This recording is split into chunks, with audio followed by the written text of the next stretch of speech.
Hello and welcome to our Edge Sports and Football Outsiders Super Bowl preview. I'm Ian O'Connor, and as usual, I'm joined by Edge Sports co-founder Frank Frigo, Football Outsiders editor-in-chief Aaron Schatz, and Edge Sports senior data scientist Scott Brown. And this week, we'll also have Football Outsiders' own fantasy expert Scott Spratt with us, discussing some prop bets for the big game. But before we preview the big game, we'll take a look back at the conference championship games. Undoubtedly, the biggest decision was Packers coach Matt LaFleur's decision to kick a field goal on 4th and goal from the 8-yard line. Now, our model, along with most others, had this as an error, but there was some disagreement on this one in the NFL community. Frank, just how big of an error was that?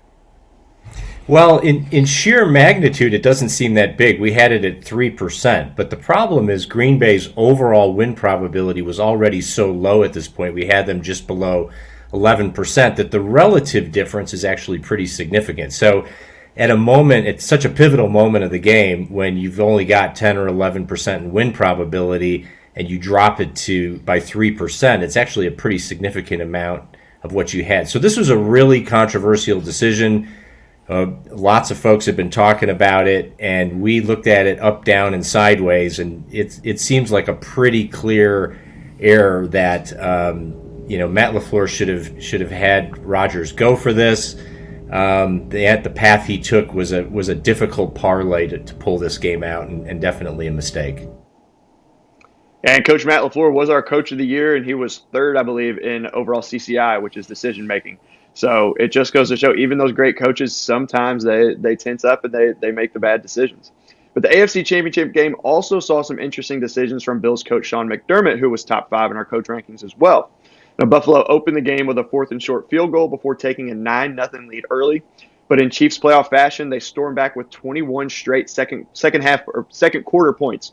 And it was never really that close the rest of the game. Now, Aaron, how did the Chiefs compare this game to the rest of the season?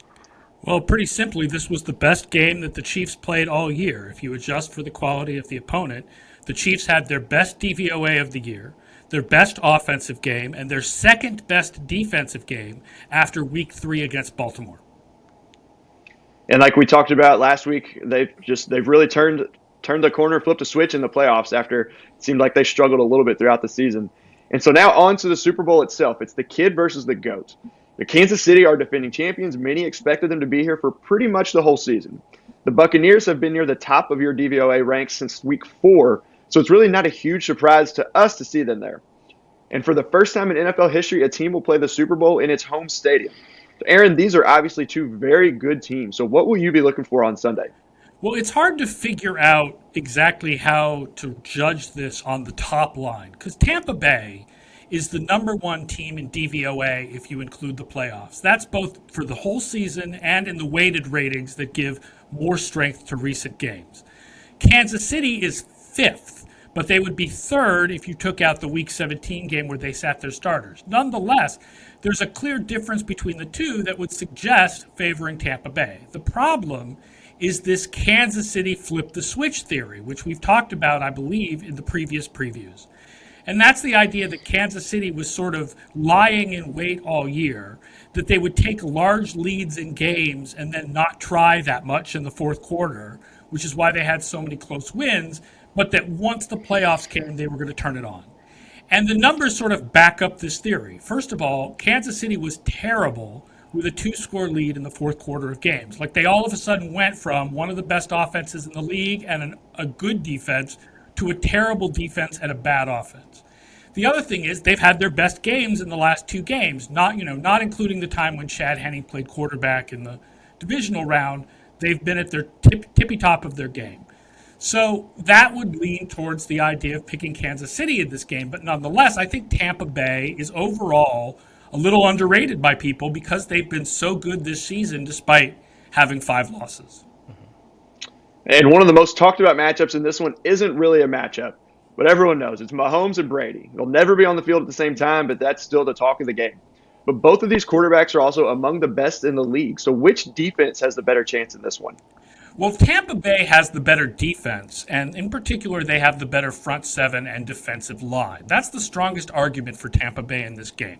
They were 6th in pressure rate this year, while the Kansas City offense was 23rd in pressure rate allowed and will be without left tackle Eric Fisher, who had an Achilles injury last week. On the other hand, The Tampa Bay defense is at its weakest on third down when they rank only 14th. And that's not a good weakness to have against Patrick Mahomes because nobody has been more consistent than Patrick Mahomes at converting third downs.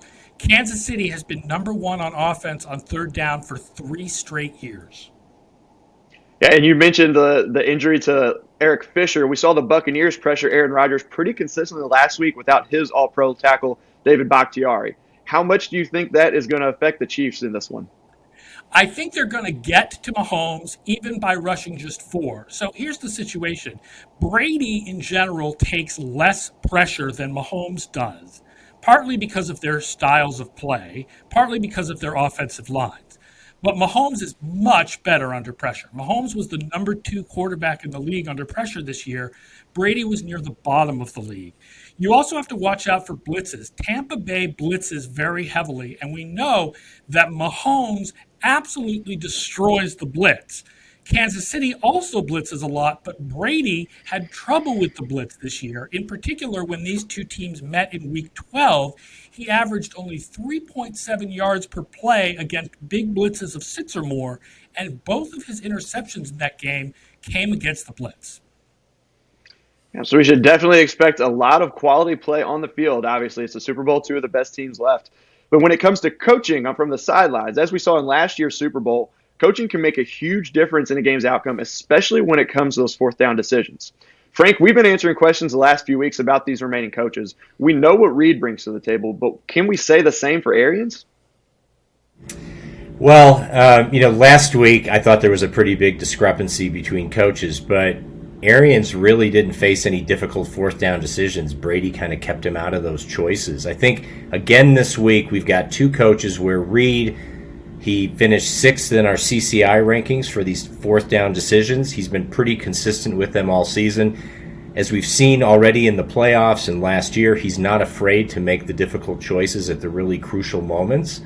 Arians, it remains to be seen if he faces some difficult fourth downs. I mean, he throughout the course of the season, he finished 30th in our CCI rankings this year. So there's a pretty clear discrepancy. I mean, and when you reference last year's Super Bowl, we saw a delta of about 18% on fourth down decisions between Reed and Shanahan. And when you think about what that means in a game that was essentially pick'em pre-game, an 18% difference is enough to turn it into one side being a 2-1 favorite. So this can matter a lot if the circumstances present themselves. And let me add something here, which is we hear all the time about these coaches' decisions and our model. Your model doesn't take into account the strengths and weaknesses of these teams. Now, the model does take into account the strengths and weaknesses of these teams, but in particular, in this game, Tampa Bay was number 1 this year in short yardage run conversion, 88%. Kansas City was dead last on defense, allowing 78% conversion on short yardage runs. So if we say to ourselves, well, Arians, look at the strengths and weaknesses of the teams, that gives Arians even more reason to go for it on 4th and short. And yet he is, by far, the more conservative of the 2 coaches. Yep, and this one is close, but as an underdog, you've got to take advantage of all your advantages or of all your opportunities if you want to win. And so the betting line for this one opened last week. It's close. There's been some time for movement. But given there really haven't been any question marks pop up since the open, Scott Brown, what have you seen from the markets in the last week or so? Yeah, Ian, so there hasn't really been much movement since the books opened last week. What we're seeing is that depending on where you look, Kansas City is favored by anywhere between 3 and 3.5 points. And the total for this game sits at around 56 or 56.5 points, once again, depending on where you look. Our model actually thinks that this is quite an even matchup, that it should be pretty much pick 'em. So due to that, the model is leaning towards Tampa Bay's direction, and the model also likes picking the over in this game. So, obviously, if you're going to place a bet on this game, it might be prudent to try to get that 3.5 points instead of the 3, as we've talked about before on the show. But yeah, in terms of what the model's liking, it's definitely leaning towards Tampa Bay. Yeah, but like Aaron mentioned, Tampa Bay's got a very good defense. Kansas City's defense has been a little bit better with these quarterbacks. It looks like we're expecting a little bit more points than the market, perhaps. And we can't talk about the Super Bowl betting without talking about prop bets. So Scott Spratt is here to talk about a few of his favorite prop bets for the big game. So Scott, coming off a 3-interception game against Green Bay last week, the Tom Brady interception prop is one you like, isn't it? It is. I like the over 0.5 interceptions. And Ian, while that may seem a little bit like some short-term thinking, this is actually something that kind of buys into the whole season for Brady. He threw 12 interceptions during the regular season for a 2.0% interception rate, his highest since 2011. And I think this is really a stylistic thing that has to do with his integration in the Bruce Arians offense. He led all quarterbacks with 9.1 average yards per attempt, or average depth of target, but released the ball still fairly quickly, 2.57 second average time to throw, ninth highest. So what I think we're seeing here is Brady's trying to aggressively push the ball down the field, but making some anticipatory throws so he doesn't face the same amount of pressure. And that's been, in particular, a bigger problem facing some of the better teams in the league. He threw 12 interceptions, including the playoffs, on just 259 pass attempts against above-average DVOA teams. That's a 4.6% interception ratio, compared to just 3 interceptions and 460 pass attempts against below-average DVOA teams, 0.7%. He actually threw at least 2 interceptions against the Saints, Packers, Chiefs, and Rams, the only teams he faced with above average DVOA for the season. And the Chiefs were one of those teams, and again, are facing him in the Super Bowl here. So I think that's something that suggests that Brady's probably going to throw the ball down the field and maybe make a mistake or two in this game. Yeah, but you mentioned those throws downfield. It comes to Bruce Arians. He's been noticed that no risk it, no biscuit. So absolutely, that definitely could play a part in this. And now when it comes to the running game, it's been all playoff Lenny so far, as Leonard Fournette has scored twice in 3 games. But aside from the wild card game where Ronald Jones was active but didn't play, Fournette only has a slight edge in carries. So which of these running back props do you like on Sunday? So, I mean, the books definitely agree with you and suggest that Fournette has the higher prop for rushing yards. But that's actually one of the reasons why I think Jones is going to go over his 35.5 prop for rushing yards. Since his return, it's not been a ton of work and not a ton of success. 13 and 10 carries the last 2 weeks, 62 and 16 yards. But his actual carry share has improved a little bit from 37% to 42%. So I think the results may be telling you the wrong story here, in particular because Jones has just faced off against some pretty good run defenses the last 2 weeks. The Saints, number 1 in run defense DVOA. They cut run plays and cut yards per carry. The Packers, number 18 in run defense DVOA, also cut run plays and run yards per carry on average. The Chiefs are much worse against the run, number 31 in DVOA run defense. And while they cut run plays slightly because of the game scripts they tend to produce, they do boost yards per carry by 4%. So I think a lot of those trends are suggesting that the Bucs may have some running success in this game, and Jones may actually be a little bit more involved, especially with the 2 weeks to heal, dealing with the hip injury that he's had. I think there's a good chance that he's going to beat that prop this week. Great. And then back to Tom Brady. The last time we saw he and Gronk in the Super Bowl, Gronk made the play of the game with a diving catch at the 2 that set up the game's only touchdown. So he had 6 for 87 in that game, but he has only 2 catches in 3 games this postseason. So which prop are you eyeing for Gronk? Yeah, this one's a little bit counterintuitive. I like Gronk going under 27.5 receiving yards, which is a little bit surprising given that the Chiefs have weaknesses on defense and, in fact, are a top 10 increaser of tight end catch rate and yards per target. But really, this is all about usage, not about Gronk's abilities. He's got just 13 targets the last 5 weeks, 2.7 per game, only 7 targets outside of the red zone, 1.4 per game.